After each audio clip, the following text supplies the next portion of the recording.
기도하겠습니다. 하나님 감사합니다.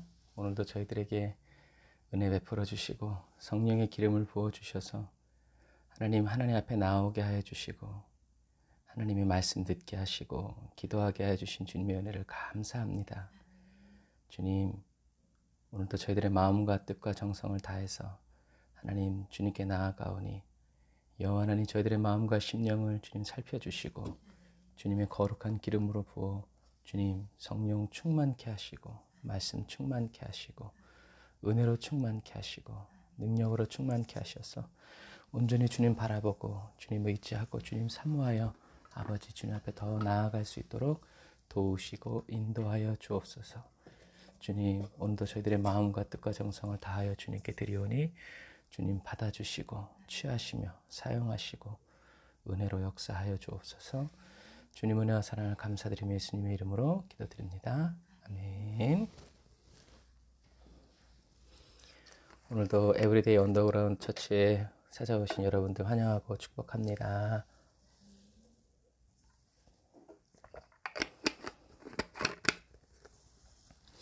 성령께서 저와 여러분과 함께 계신 줄 믿습니다. 오늘 이곳에 계신 우리 성령님을 찬양하면서 우리에게 말씀하여 주시고 나를 가르쳐 달라고 다친 저와 여러분들의 마음을 열어주시고 주님의 빛으로 밝혀 인도해 달라고 우리 찬양합시다.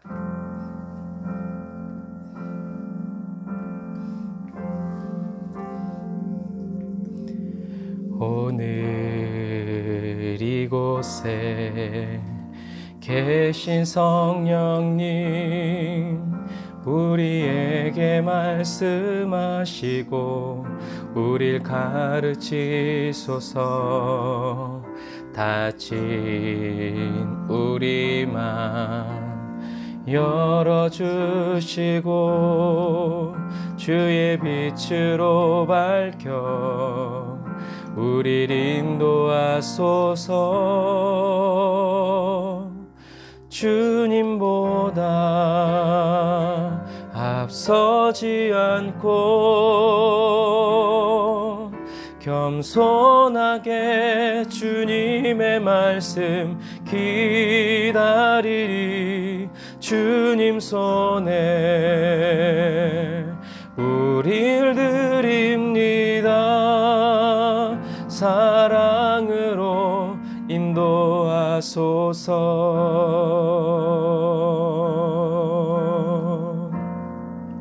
다시 한 번 더. 오늘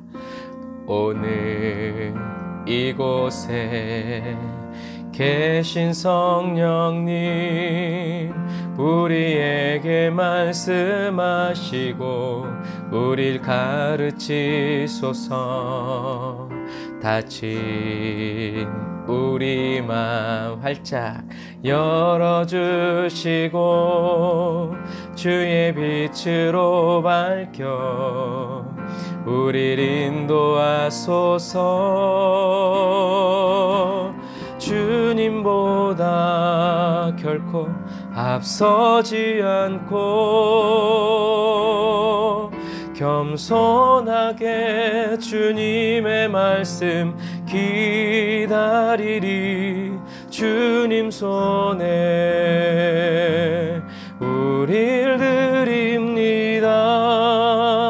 사랑으로 인도하소서.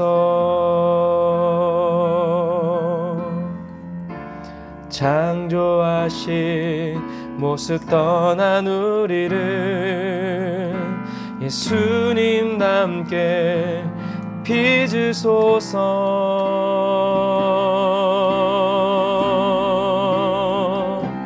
주님보다 앞서지 않고 날마다 겸손하게 주님의 말씀 기다리리.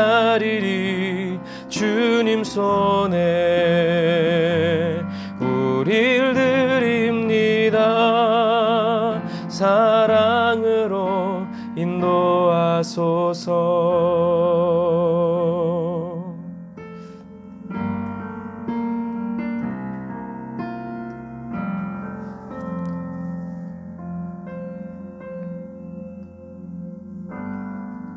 사랑으로 저와 여러분들을 인도하여 주시는 주님을 찬양합니다.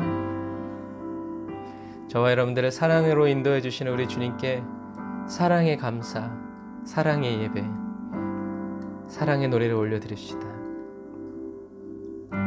사랑의 노래 드리네 나의 구주 예수님께 주 행하신 일 감사해 내 사랑하는 귀하신 예수 주님께서 나를 부르셨네 주의 소유 삼으셨네 주의 사랑의 품에 주의 사랑의 품에 잠잠하게 주님 곁에 날 붙드소서.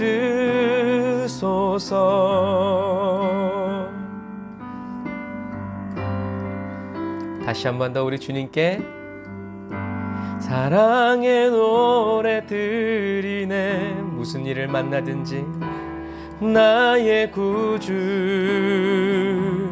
예수님께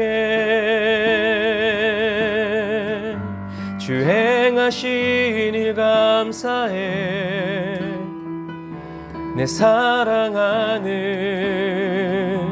귀하신 예수 주님께서 나를 부르셨네 주의 소유 삼으셨네 주의 사랑의 품에 나를 주의 사랑의 품에 잠잠하게 주님 곁에 잠잠하게 주님 곁에 잠잠하게 주님 곁에 날 붙드소서.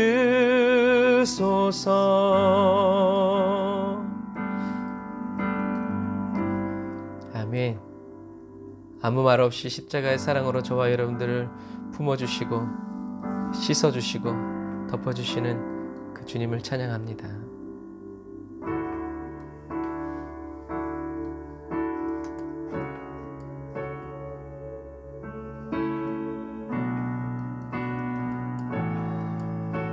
신뢰하는 주님께 저와 여러분들의 모든 삶을 내어 맡기시기를 바랍니다. 주님 손에 맡겨드리리 나의 삶 주님께 주님 손이 나의 삶 붙드네 나 주의 것 영원히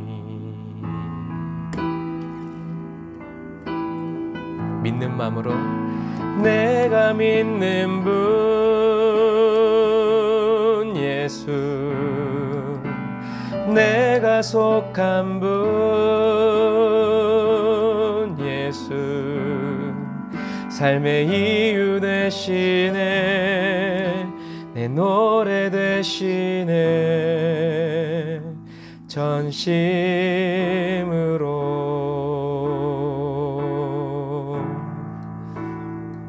주와 함께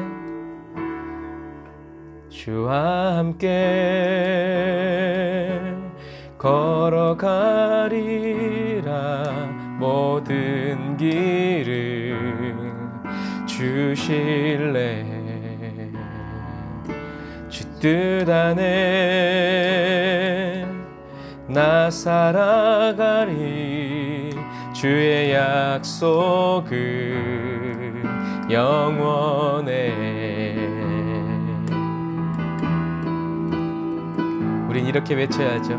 내가 믿는 분은 오직 예수,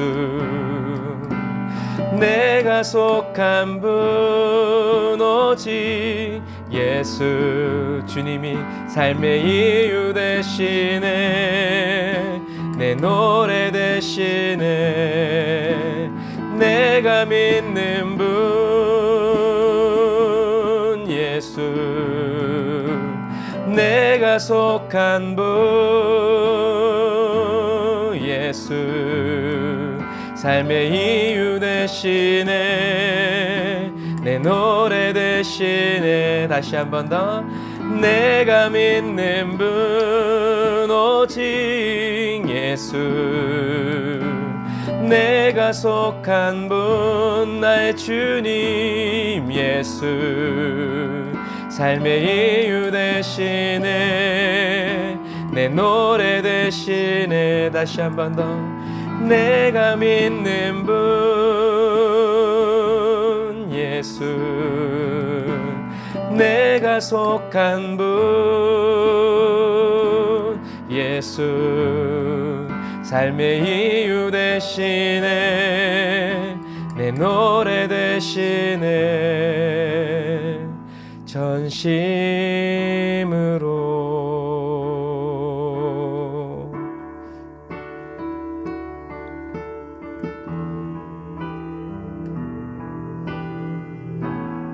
전심으로 경배하리,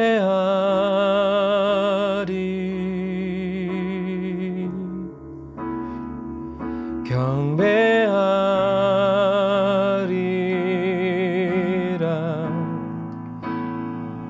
경배하리,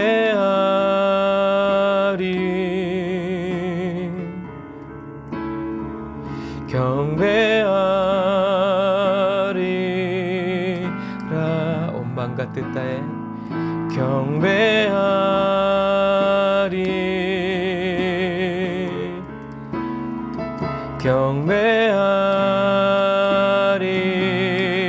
경배하리라, 경배하리,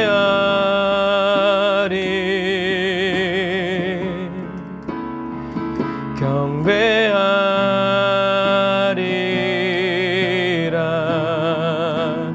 내가 믿는 분 예수, 내가 속한 분 예수. 삶의 이유 되시네, 내 노래 되시네.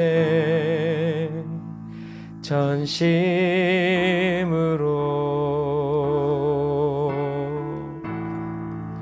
부르신 곳에서 나는 예배하네. 어떤 상황에도 전심으로 나는 예배하네. 부르신 곳에서 나는 예배하네. 어떤 상황에도 나는 예배하네.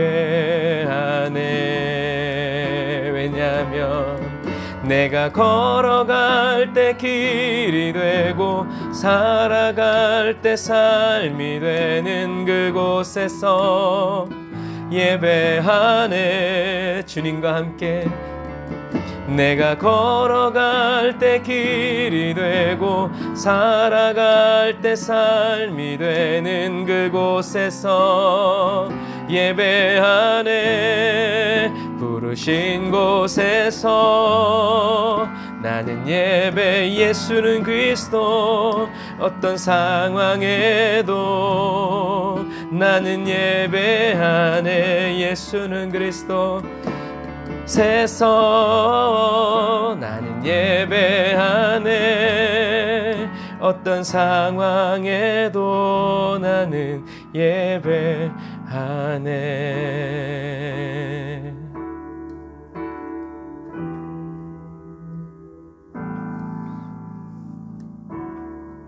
아멘. 어떤 상황에서도 주님은 나의 하나님이심을 예배하게 하여 주옵소서.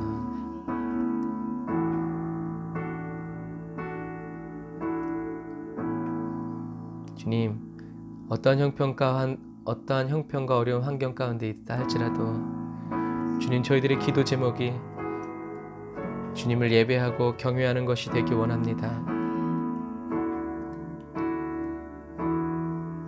이루어 주옵소서. 주님은 내 맘에 아픔 알아주시니 지난 밤 눈물 지워주시고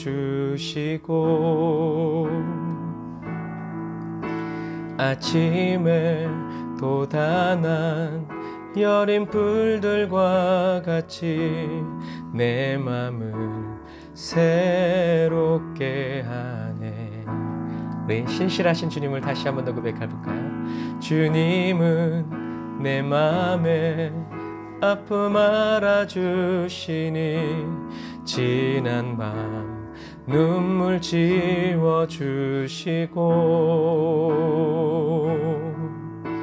아침에 돋아난 여린 불들과 같이 내 맘을 새롭게 하네.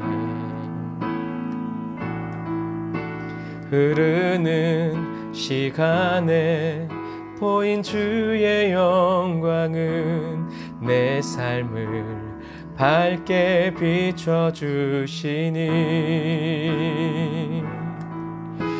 온 땅과 모든 산보다 전에 계셨던 주님 창조의 주를 찬양하네.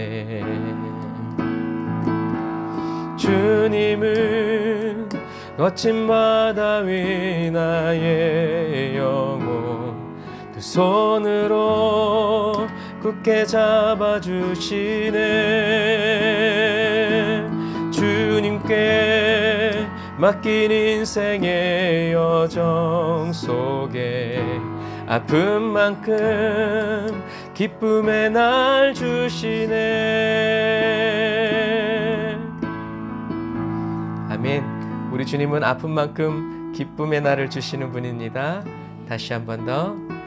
주님은 내 맘에 아픔 알아주. 우리 두려워할 게 없어요. 지난 밤 눈물 씌워주시고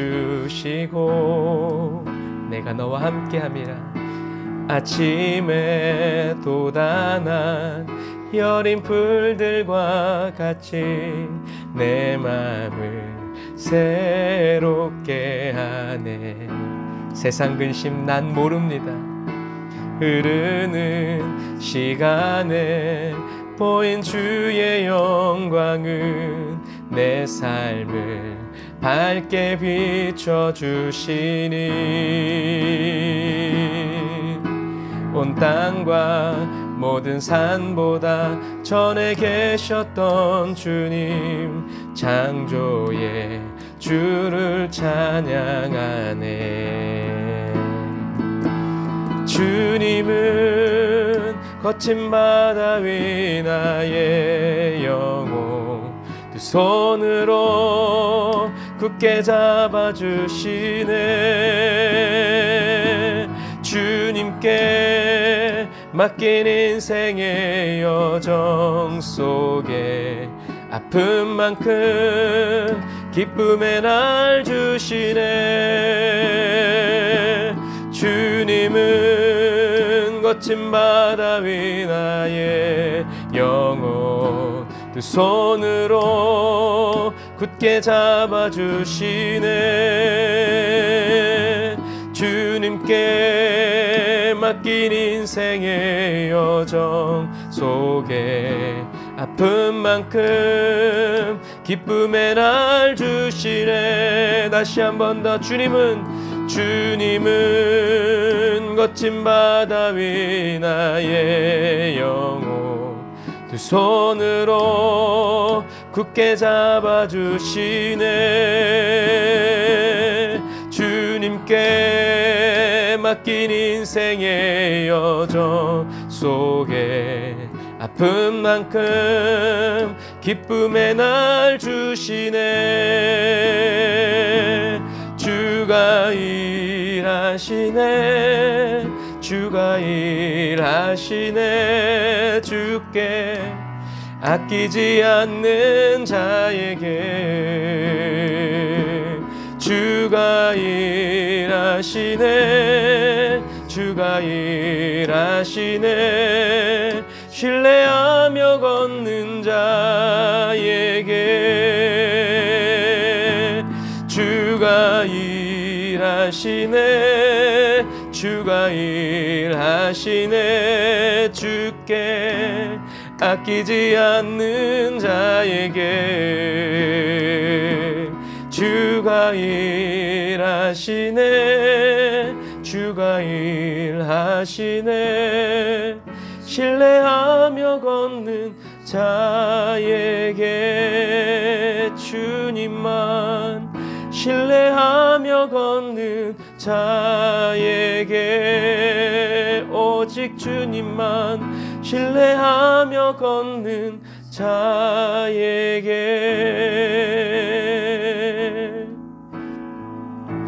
아멘.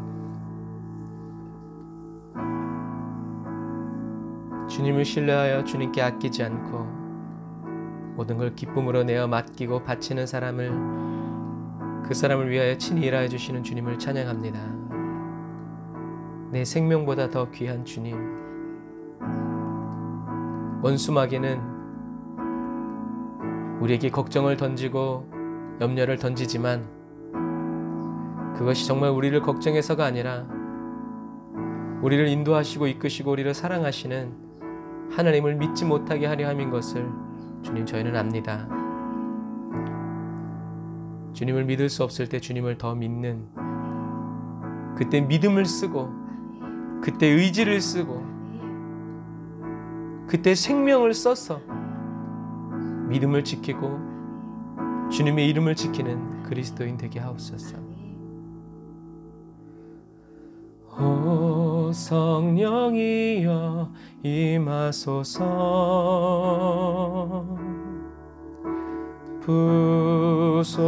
부소서 내 마음에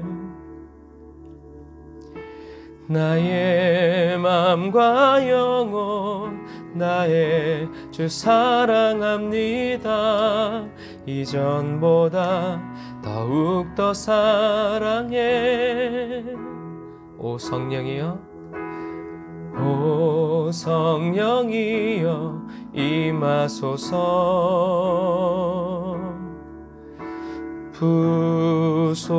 부소서 내 마음에 나의 마음과 영혼 나의 주 사랑합니다. 이전보다 더욱더 사랑해. 주님의 마음에 가까이 가기 원해요. 주님의 크신 능력이 날 새롭게 하시네. 주 임재 안에 영원히 거하길 더욱 원하네. 경배해요 성령과 진리로. 주님의 마음에 가까이 가길 원해요. 주님의 크신 능력이 날 새롭게 하시네. 주 임재 안에 영원히 거하길 더욱 원하네. 경배해요 성령과 진리로. 다시 한 번 더. 주님의 마음에 가까이 가길 원해요. 주님의 크신 능력이 날 새롭게 하시네. 주 임재 안에 영원히 거하길 더욱 원하네. 경배해요 성령과 진리로. 경배해요 성령과 진리로. 진리로 경배하여 성령과 진리로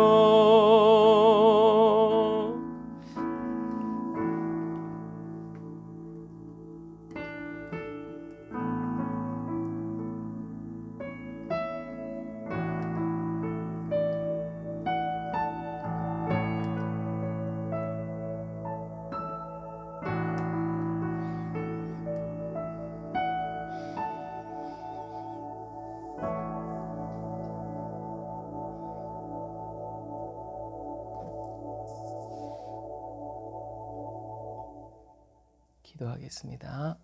사랑해 주님 감사합니다. 성령과 진리로 기도하게 하신 주님을 찬양합니다. 주님, 저희들이 성령과 진리 안에서 주님의 이름을 예배하고 주님의 이름을 찬양하기 원하오니 주여 이 시간 저희들의 마음에 거룩한 성령님 은혜 부어주시고 능력 부어주시고 사랑 부어주셔서 주님 저희들이 세상의 가치가 아니라 성령님의 가치, 성령님의 세계관, 성령님의 말씀을 붙잡고 믿음으로 살아갈 수 있도록 주님 도우시고 인도하여 주옵소서. 주님 오늘도 저희들의 마음과 뜻과 정성을 다하여 주님을 의지하고 주님을 아뢰오니 주님을 바라오니 주님 볼 수 있는 영의 눈을 열어주시고 심령을 밝혀주시어서 오늘도 저희들을 한 걸음 한 걸음 인도해 주시고 깨닫게 해주시는 주님을 바라보며 찬양할 수 있도록 찬양하며 나아갈 수 있도록 주님 도우시고 인도하여 주옵소서. 은혜와 사랑을 감사드리며 예수님의 이름으로 기도드립니다. 아멘. 할렐루야. 하나님의 말씀 우리 보겠습니다. 자, 지도가 점점 복잡해지죠. 북쪽에 아수르가 포기하시면 안 돼요. 저도 공부하고 설교 준비하면서 포기보다는 정말 내가 이렇게 말씀을 몰랐구나라는 이 무식함과 싸우면서 깨닫는 희열이 있어요. 지도가 점점 복잡해지는데 그런데 이제 우리가 이런 지도를 보면서도 성경 사건을 보면서도 누구를 찾으려고 애를 써야 되냐면 예수님을 찾으려고 애를 써야 합니다. 결국 다 예수님의 이야기이기 때문에 그래요. 하나님과의 관계이기 때문에 그래요. 자, 이제 지도가 점점 복잡해지는데요. 이 북쪽에 이제 아수르, 아람이 아수르가 아니라 아람은 아람이고 아수르는 다른 나라 이제 민족이죠. 아수르가 이제 이스라엘을 쳐들어오기 시작해요. 아합 시대 때는 이 아람과 연락도 하고 그랬어요. 그런데 왜요? 아합이 외교를 잘했거든요. 사람이 굉장히 좋았던 사람인 것 같아요. 호인이었던 것 같아요. 이 아합이. 이름이 아합이라서 그러나? 말장난이었습니다. 그래서 아합 시대 때는 이 아람, 그리고 이 베니게, 그리고 북이스라엘, 그리고 남유다, 이렇게 다 힘을 합쳐가지고 이 아수르와 대항했기 때문에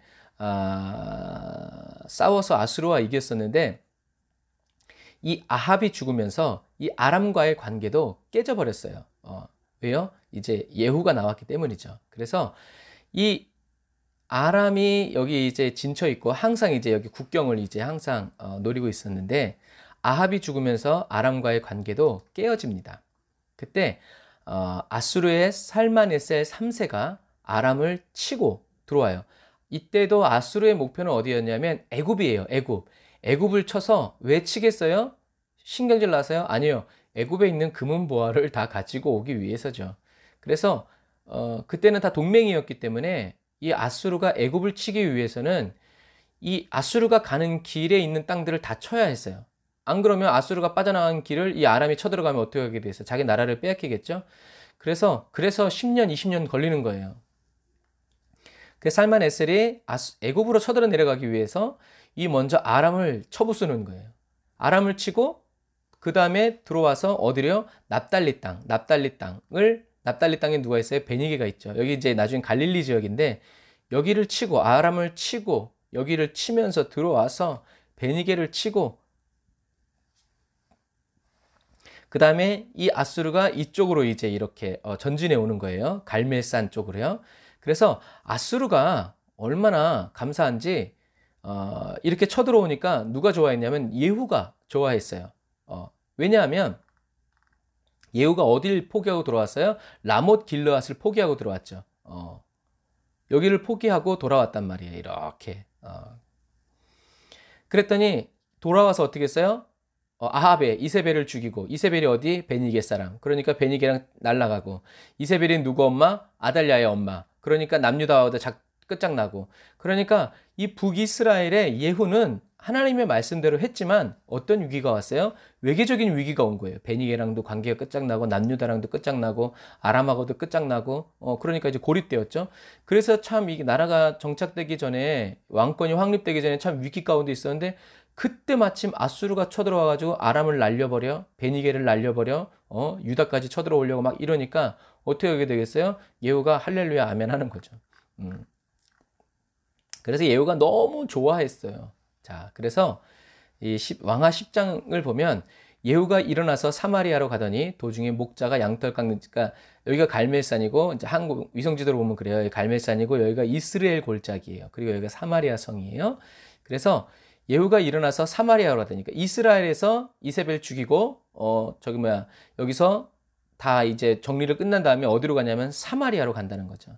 예후가 일어나서 사마리아로 가더니 도중에 목자가 양털 깎는 집에 이르러 예후가 유다의 왕 아하시아의 형제라 어쩌저쩌 해가지고 42명이 하나도 남지 아니하였다. 이따가 말씀드릴게요. 그래서 예후가 거기서 떠나가다가 자기를 맞이하러 오는 레갑의 아들 여호나답을 만난지라. 이르되 나와 함께 가서 여호와를 위한 나의 열심을 보라 하고 이에 자기 병거에 태우고 사마리아에 이르러 거기 남아있는 바 아합에게 속한 자들을 죽여 진멸하였으니 여호와께서 엘리야에게 이르신 말씀같이 되었더라. 28절에 예후가 이와 같이 이스라엘 중에서 바알을 멸하였으나 이스라엘에게 범죄하게 한 느밧의 아들 여로보암의 죄 곧 베델과 단에 있는 금송아지를 섬기는 죄에서는 떠나지 아니하였더라.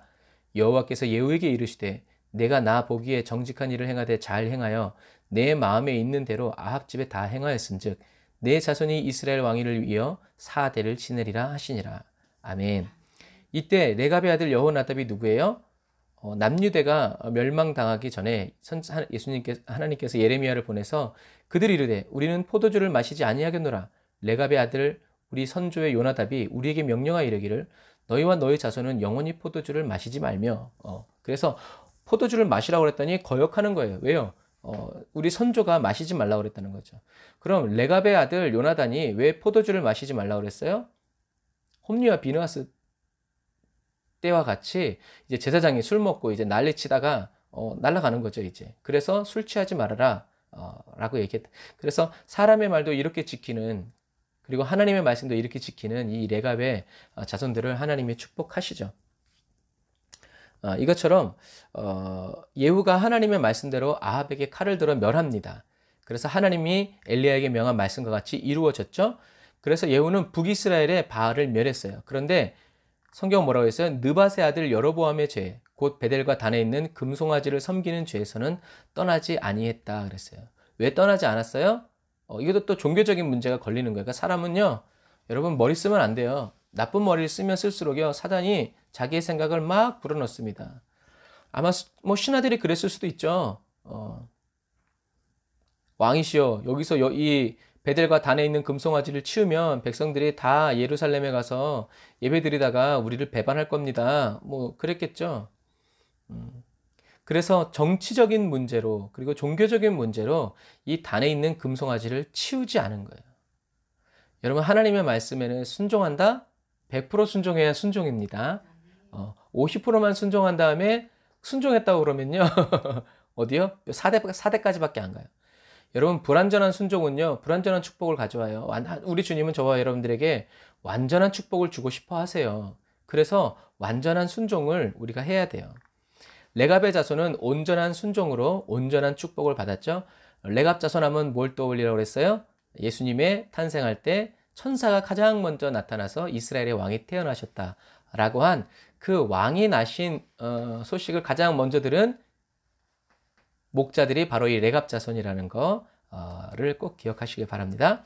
그래서 아수르가 이렇게 쳐들어오고 예후는 이렇게 이동해 간 거예요. 그래서 살만에셀 3세가 아람으로부터 이렇게 쳐들어와서 갈멜산으로부터 쳐들어온 살만에셀, 그러니까 여기 살만에셀이 여기 있는 거예요. 그런데 이스라엘에서 사마리아로 이동했던 예후가 다시 갈멜산에 있는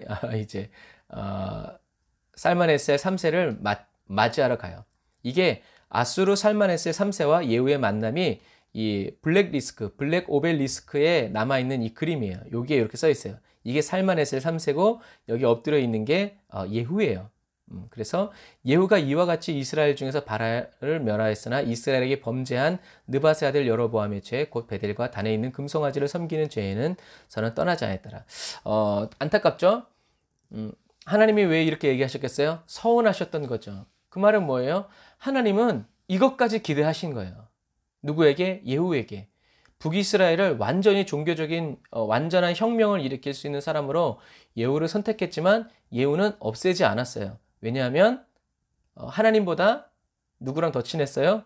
이 세상의 이런 가치관과 이 정권 유지에 더 급급했다는 거죠. 그러니까 우리는 하나님과 세상을 겸하여 섬길 수 있어서는 안 돼요.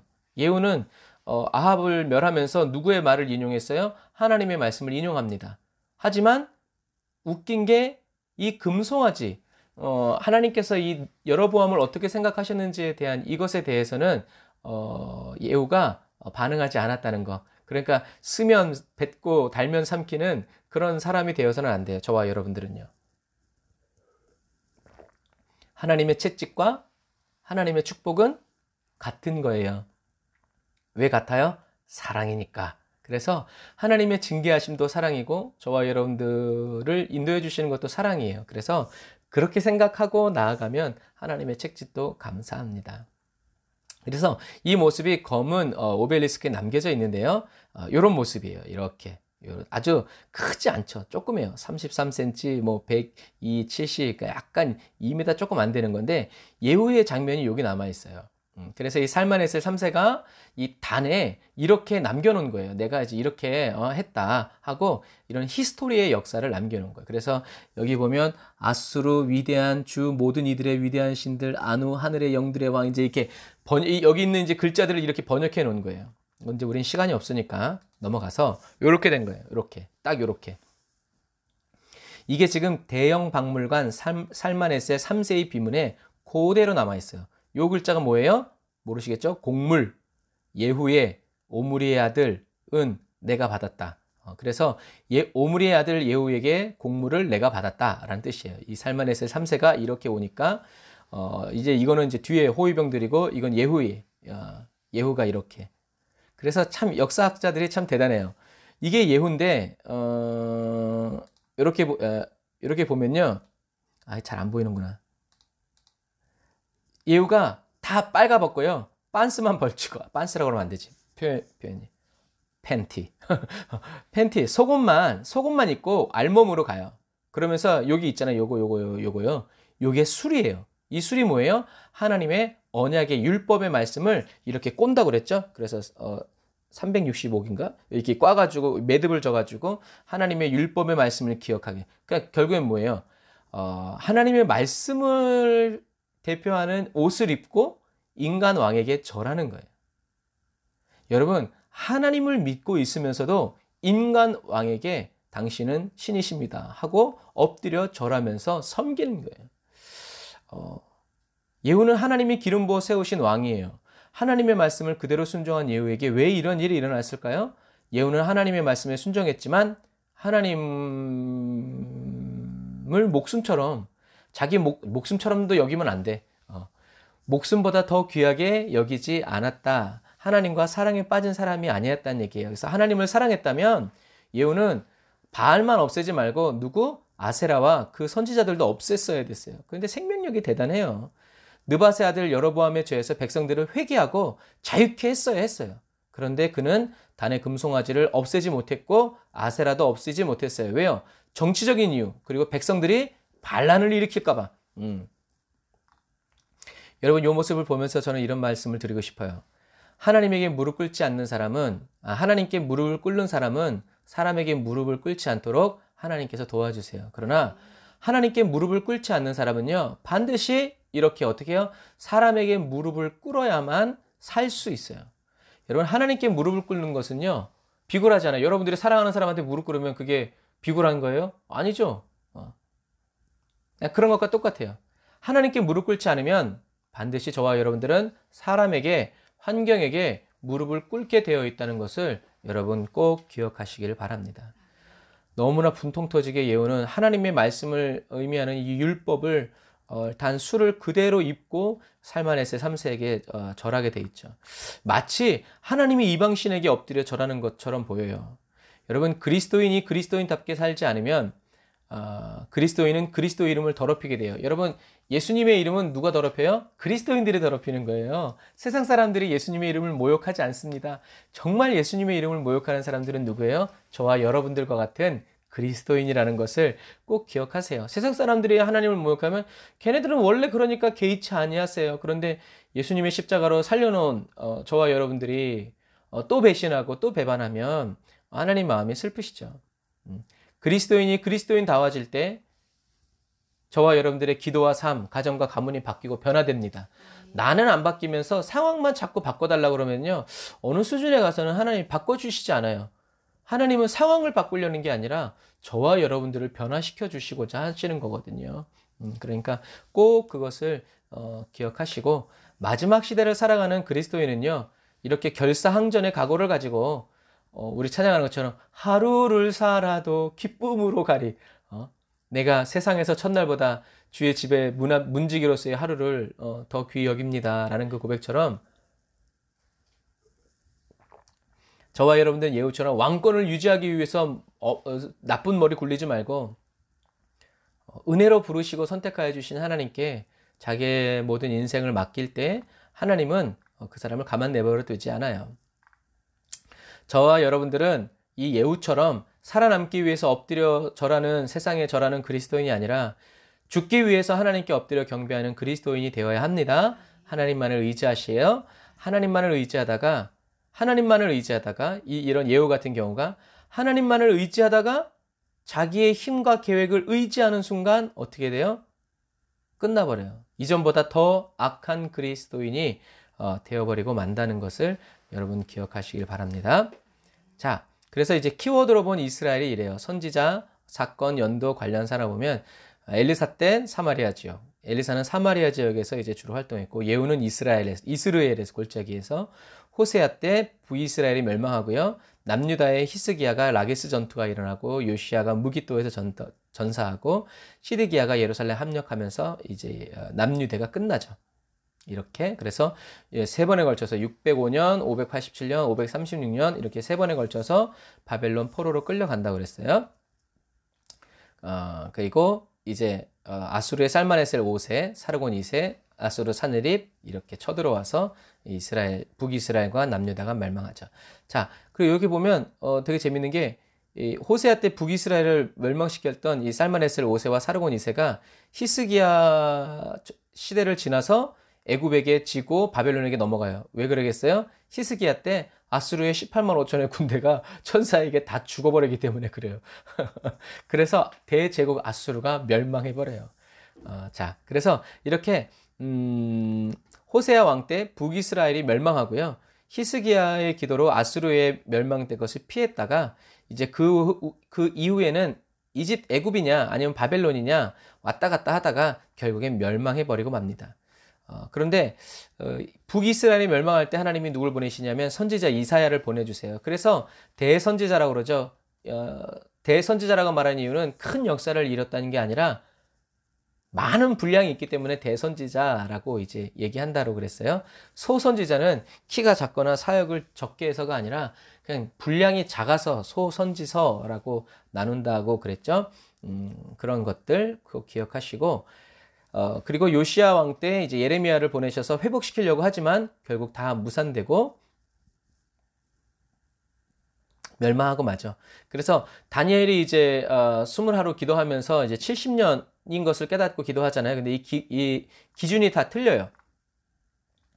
다니엘이 언제 끌려가냐면 605년에 끌려갑니다. 이 605년에 끌려간 날부터 70년이라고도 할 수 있고 예루살렘 성전이 완전히 돌 위에 돌 하나 남지 않고 완전히 이제 이렇게 망했을 때 예루살렘 성전이 무너졌을 때부터 70년이라고 해도 말이 돼요. 이게 성경이 참 재밌는 거예요. 그래서 성전이 완전히 파괴된 586년을 기준으로 해서 70년이면 이제 516년에 느헤미야를 통해서 성전이 회복돼요. 이렇게 해도 70년이고 그 다음에 다니엘이 605년에 끌려간 날부터 70년 하면은 첫 포로가 다 돌아오는 그 순간이 바로 또 70년이 돼요. 그래서 70년은 어림수이기도 하지만 어느 쪽을 기준으로 해도 다 말이 된다는 것을 여러분 기억하시길 바랍니다. 할렐루야. 지금 몇 시죠? 지금 몇 시예요?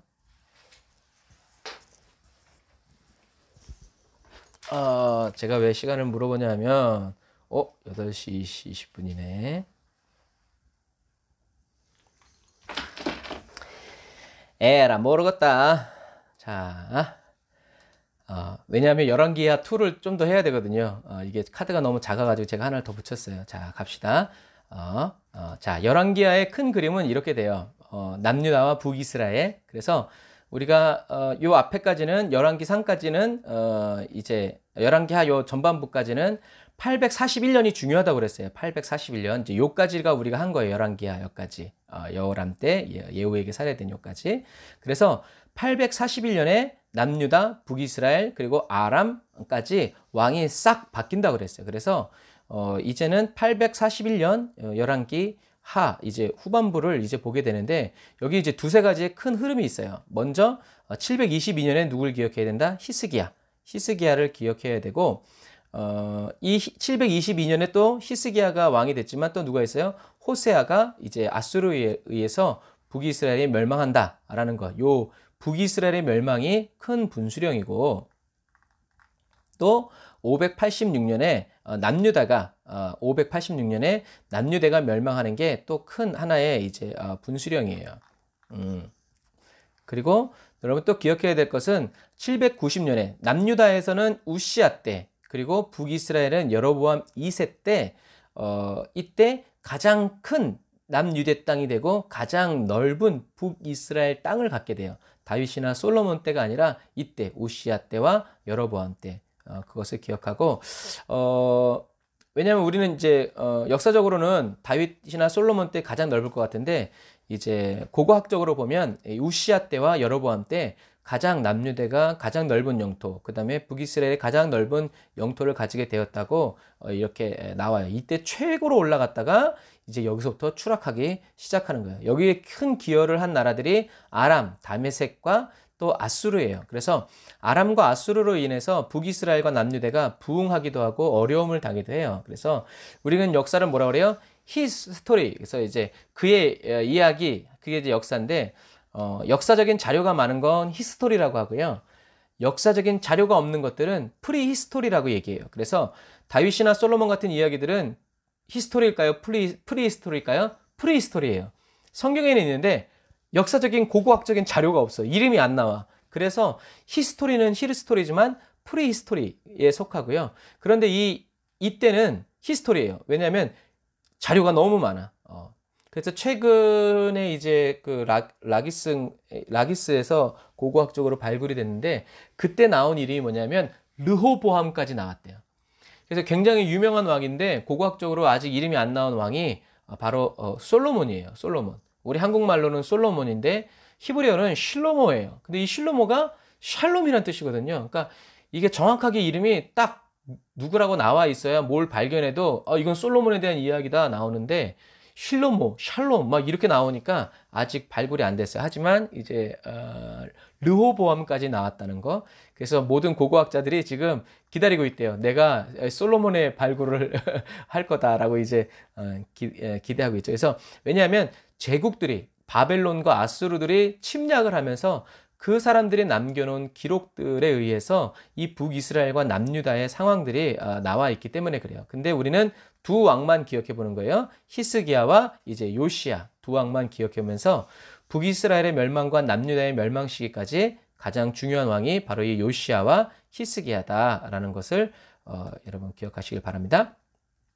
자, 왕들이 어려울 때 이스라엘 선지자들 보면 아히야, 잇도, 예후, 엘리야, 미가야, 엘리사 이렇게 다 있어요. 이렇게 중복돼서 이제 이렇게 역사하는 거예요. 그리고 유다의 선지자들은 스마야, 아사랴, 하나니, 아사시엘, 엘리에세, 오베다 이렇게 다 있어요. 그래서 하나님이 왕들이 하나님의 말씀대로 살지 않을 때 누구를 보낸다고 그랬어요? 선지자. 그래서 선지자가 이렇게 많다는 건 굉장히 하나님의 말씀대로 살지 않았다는 이제 그런 뜻이죠.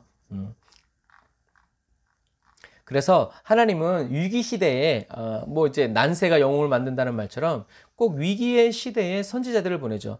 한국도 신사참배 위기 때 누구를 보내셨어요? 주기철 목사님 보내셨고 6.25 전쟁의 어떤 그런 갈등의 상황에서 손양원 목사님을 보내셨죠. 오늘날의 시대도 마찬가지예요. 자, 이 지도는 이제 아합이 죽으면서 일어난 일들이에요. 지금 이제 지도에 따라서 계속 좀 이렇게 반복되는 좀 그런 모양새가 있지만 여러분들 이제 기억하시라고 지도를 보면서 이제 일어난 거예요. 아합이 죽으면서 누가 왕이 되냐면 여호람이 왕이 돼요. 여호사밧의 아들도 여호람이에요. 그래서 이제 이렇게 북이스라엘과 남유대의 이름이 중복되는 게 이렇게 많은데 그건 여러분들이 좀 기억하셔야 됩니다. 그래서 여호람이 이제 여호사밧과 함께 이제 이 모압을 치러 갔다가 이제 부상을 입고 이제 돌아오죠. 그리고 남유다 쪽에서 여호사밧이 죽고 그의 아들 여호람이 이제 왕이 됩니다. 남유대에서 여호사밧이 죽고 여호람이 왕이 됐다는 얘기를 듣고요.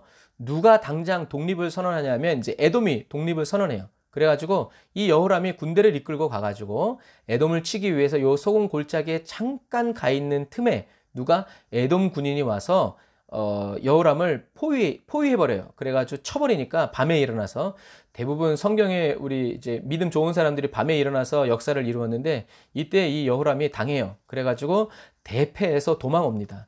그러니까 이 에돔 사람들에게 대패하니까 나라의 위상이 무너지고 왕권이 흔들리는 거예요. 여호람이 정치적으로 위기를 받아요.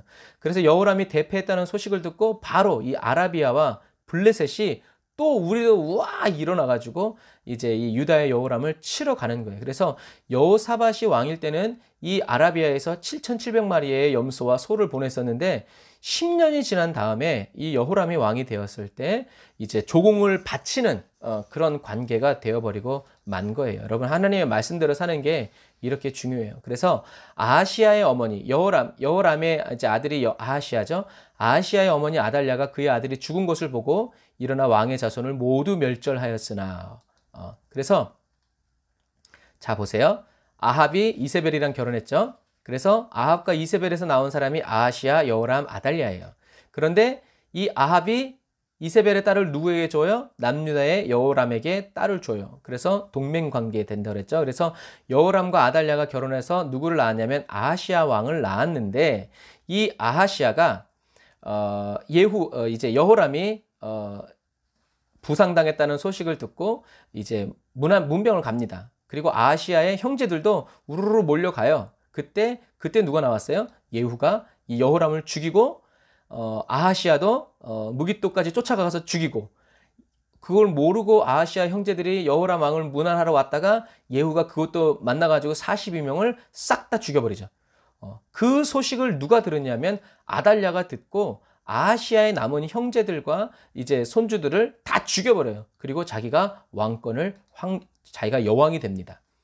그래서 이 아라비아 군대가 아까 본 것처럼 예루살렘에 쳐들어와서 아하시아의 아들들을 죽였는데 그 중에서 살아남은 아들들을 또 아달랴가 또 죽인 거예요. 근데 그 와중에 누가 살아나요? 요아스가 살아나죠. 하나님의 은혜고 예비하심이죠. 유다왕 요아스가 이제 살아나다. 그래서 아달랴가 한 7, 8년 정도를 왕노릇 하다가 이제 요아스가 이제 요만큼 컸을 때 제대사장 여호야다가 왕자를 인도하여 내어 왕관을 씌우며 율법책을 주고 기름을 부어 왕으로 삼음에 무리가 박수하여 왕의 만세를 부르니라 라는 대목이 이제 성경에 나오죠. 그래서 대제사장 여호야다와 제사장들이 협력해서 다시 남유다의 왕으로 이제 세워요. 그래서 이제 우리가 보면서 이 왕이 즉위식 때 아달랴가 반역이라고 하니까 이제 쳐 죽이죠. 성전에서 끌어다가 이 요아스가 왕이 돼서 이제 요 말씀을 읽어볼까요? 여호야다가 나이가 많고 120세예요. 120세 나이가 많고 늙어서 죽으니 죽을 때 130세네요. 130세라 무리가 다윗성 여러 왕 묘실 중에 장사하였으니 이는 그가 이스라엘과 하나님과 그의 성전에 대하여 선을 행하였음이더라. 요아스 왕이 이와 같이 22절에 가면 요아스 왕이 이와 같이 스가랴의 아버지 여호야다가 베푼 은혜를 기억지 아니하고 그의 아들을 죽이니 그가 죽을 때에 이르되 여호와는 감찰하시고 신원하여 주옵소서 하니라 라고 되어 있어요. 자, 여기서 보면 대제사장 여호야다가 왕의 묘실에 들어갔다는 거예요. 요아스가 왕이 되어서요. 대제사장 여호야다가 살아있는 동안에는 통치를 잘해요. 그러다가 하나님의 말씀에 순종하여 살아가다가 이 대제사장 여호야다가 130세 죽으니까 요아스는 여호야다의 시신을 왕의 묘실에 장사하게 돼. 근데 아이러니한 건 대제사장 여호야다를 왕의 묘실에 장사한 이 요아스 자신은요, 왕의 묘실에 들어가지 못해요. 족보에도 들어가지 않는 이 여호야다가 왕의 묘실에 들어가는 것은 큰 영광일 수 없어요.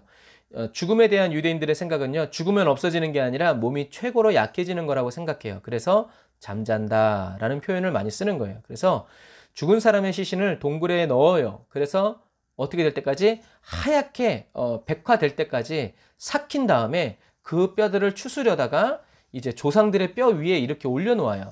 그래서 죽으면 열조에게로 돌아간다라고 표현하는 거예요. 이게 구약시대의 장사법이에요. 그래서 지금도 이제 여기 현재 있는 기독교 수도원들은 그렇게 믿음의 선배들의 뼈 위에 또 뼈를 이렇게 올려놔요.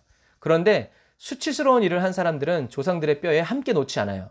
우시아 왕처럼 문둥병 걸린 사람들은 열조에게로 돌아가지 못해요. 물론 이제 어디 주변에는 묻어요. 그런데 그 왕들의 뼈 위에는 올려놓지 않는다. 그래서 유대인들은 죽기 전에 조상에게로 돌아가야 한다는 그런 의식이 강하게 있어요. 그래서 대제사장 여호야다가 왕의 묘실에 들어갔다는 것은 다윗의 자손이 멸절될 수 있는 위기에 여호야다의 공로가 인정돼서 이제 가족처럼 역임을 받는 거죠. 문제는 대제사장 여호야다가 살아있을 때는 요시야가 잘했는데 그 사후에 요시야가 변질되었다는 것이 문제예요. 그런데 이 여호야다는 스가랴의 아버지가 아니고 할아버지예요. 왜냐하면 이제 우리가 신약 성경에 보면 마태복음 23장 35절에 그러므로 의인 아벨의 피로부터 성전과 제단 사이에서 너희가 죽인 바가랴의 아들 사가랴의 피까지 땅 위에 흘린 의로운 피가 다 너희에게 돌아가리라. 그러니까 요아스 왕은 무죄한 자의 피를 흘린 대명사가 됐어요. 누구? 가인으로부터 사가랴에 이르기까지. 그러니까 스가랴가 사가랴예요. 왜요? 히브리어는 시읒, 기읒, 리을이 똑같으면 같은 단어라고 그랬죠. 그래서 사실 물론 이제 여호야다가 130세까지 살았으니까 손자가 그만큼 장성한 건 이제 당연한 거죠. 그래서 이스라엘 말에는 할아버지가 없어요. 다 아버지예요. 그래서 이런 것처럼 이 말은 무슨 말이에요?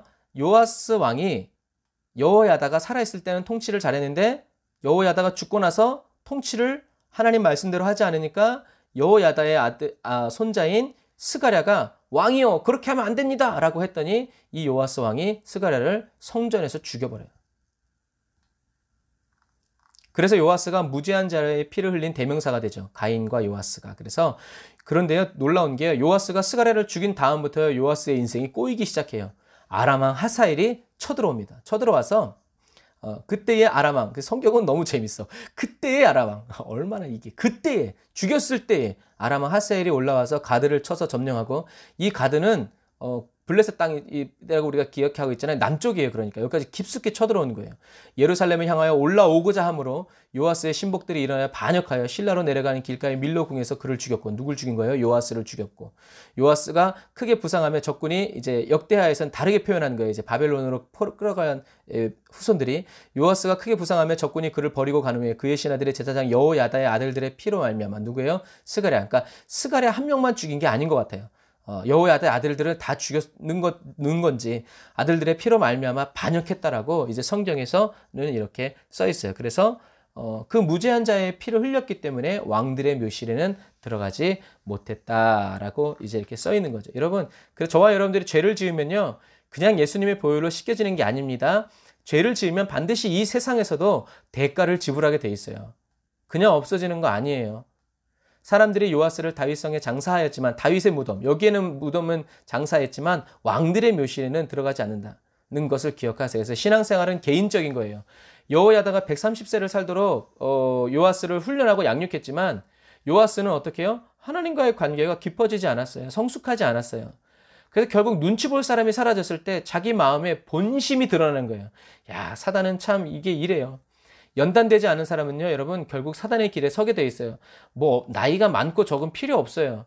저와 여러분들이 나이가 어려도 사무엘처럼 연단된 사람은 그렇게 쓰임 받지만, 130살이 되고 200살이 되고 500살이 되어도요, 연단되지 않은 사람은요, 기회만 나왔다 하면 이제 마치 이게 꼭 어떻게 비유하냐면 700년 전에 연꽃이 꽃을 피웠대잖아요. 발화를 했대잖아요. 이것처럼 환경만 맞으면 인간의 본성은요, 다시 올라와요. 그러니까 우리는 연단되어야 되고 하나님을 알아야 돼요. 여러분, 하나님과의 관계를 깊고 성실하게 발전시켜 나아가고 성장, 성숙시켜 나아가야 돼요. 내일도 아마 이제 게시판에 이제 글을 하나 올라갈 거예요. 그 글을 여러분 잘 한번 읽어보세요. 믿음으로 구원받았지만 그 믿음이 자라나지 못했던 요아스는요, 결국 열조의 무덤에 들어가지도 못하고 예수님의 족보에서조차 빠져버려요. 여호람에서 우시아로 넘어가 버려요. 왜요? 악인은 3대까지 징계한다는 말씀 때문에 역사가들이 빼나와요. 왜요? 요아스가 누구의 아들이에요? 아달랴의 아들이기 때문에 아달랴 이후에 3대가 이름이 날아가 버려요. 그래서 요아스는 전반적으로는 선하게 살았지만 치명적인 실수를 한 거예요. 여러분, 성령의 임재 안에서 저와 여러분들은 날마다 철저하게 회개하지 않으면 저와 여러분들은 천국에 갈 수 없다는 것을 여러분 기억하시기를 바랍니다. 그래서 날마다 회개한 거 우리가 죄를 지어서가 아니라 더 정결케, 더 거룩하게, 더 깨끗하게 이제 가는 그런 과정 속에 있는 거예요. 그래서 저와 여러분들은 날마다 회개의 은혜를 사모하고 회개하려고 애를 써야 하고 정결하게 정직하게 살아가려고 해야 돼요. 그래서 저와 여러분들이 회개하지 않으면요, 하나님이 은혜 주셔도 여러분들이 그런 경우 있죠. 사과가 귤이 썩었어. 귤이 썩는데 거기다가 멀쩡한 귤을 놓는다고 썩어가는 귤들이 새로워져요? 아니죠. 그런 거랑 똑같아요. 하나님이 아무리 축복을 주셔도 저와 여러분들의 마음에 부패되어 있고 썩어가기 시작하면요, 하나님이 은혜 주시는 것도 금방 썩어버려요. 못 먹어요. 그거 똑같아요. 그래서 저와 여러분들이 예수님의 보혈의 피로 씻겨지고 저와 여러분 늘 회개하려고 하면 그 다음은 하나님이 하신다는 것을 여러분 꼭 기억하시길 바랍니다. 우리 찬양 드리시면서 준비하신 예물 하나님께 드리고 또 축도로 예배를 마치도록 하겠습니다. 네.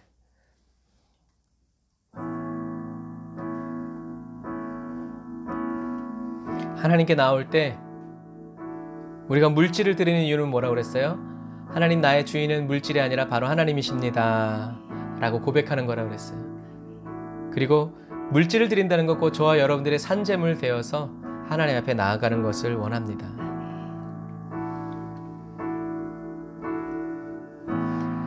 오 나의 구원자 오직 예수뿐일세 영원토록 찬양하리 놀라우신 사랑을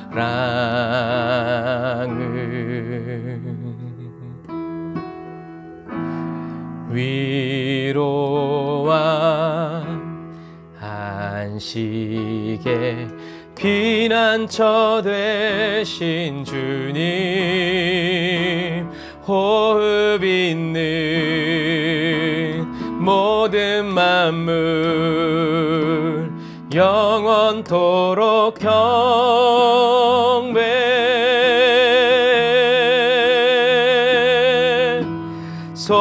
소리치라 땅들아 노래하자 큰 위엄과 능력의 왕께 찬양 산들도 엎드리리 바다도 외치리라 주 이름 주의 솜씨 기쁘게 노래하리 난 영원히 주님만 사랑하리 변치 않는 주 약속 찬양하리라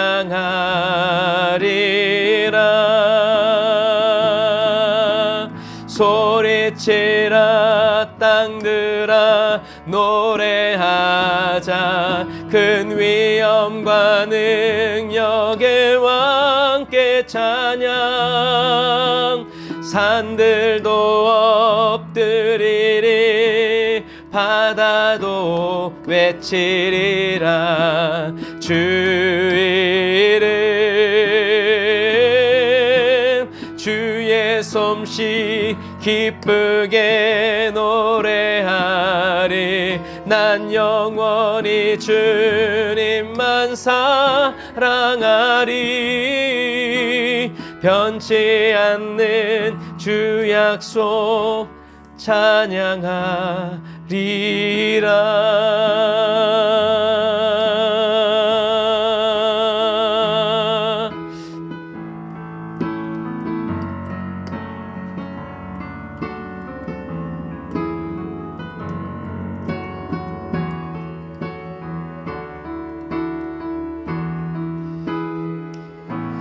아멘.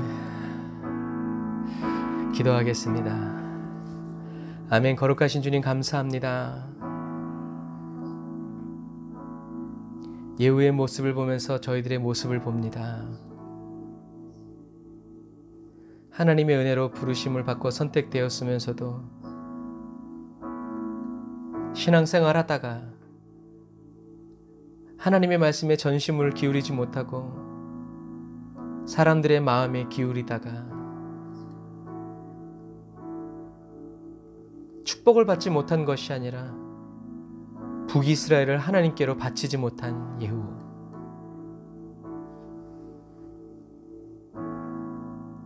아버지가 죽고 형제들이 죽고 누나들이 죽고 다 죽는 가운데에서 자신만 홀로 구원을 받았음에도 불구하고 그 고마움과 그 감사를 하나님께 돌리지 못하고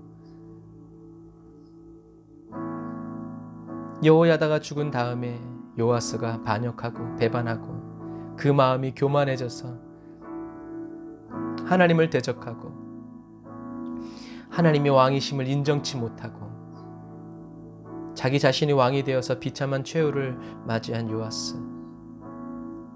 주님, 영혼 구원의 은혜를 받고도 마치 주님께 무엇을 맡겨놓은 것처럼 주님께 달라고 하고 내놓으라고 하고 뺏으려 드는 저희들의 모습을 보면서 회개합니다.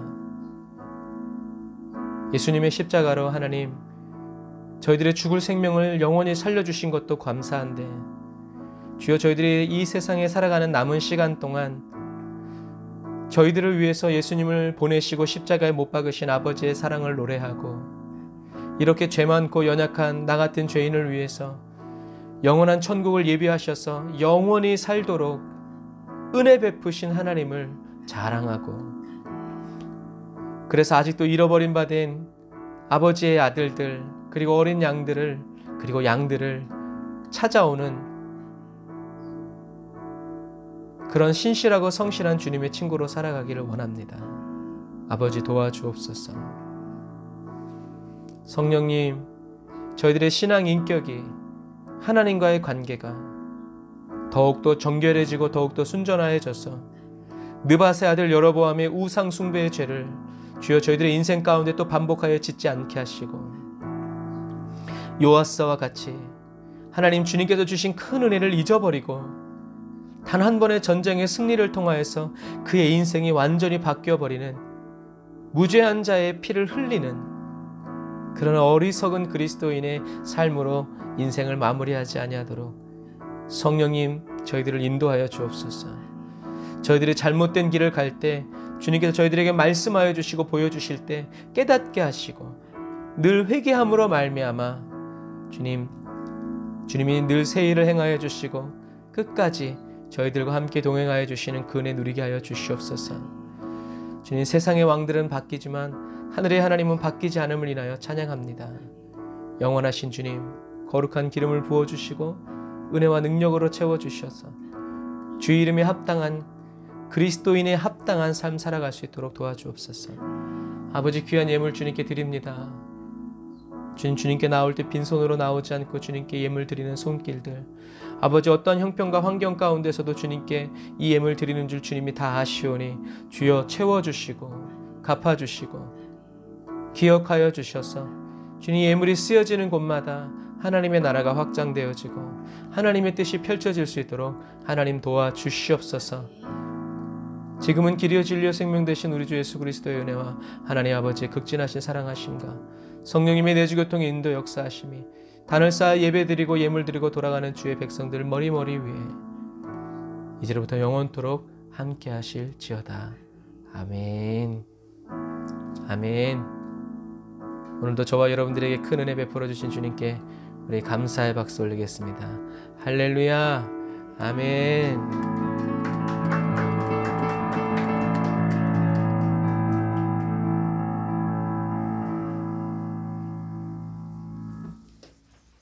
사랑하고 축복합니다. 내일 만나요.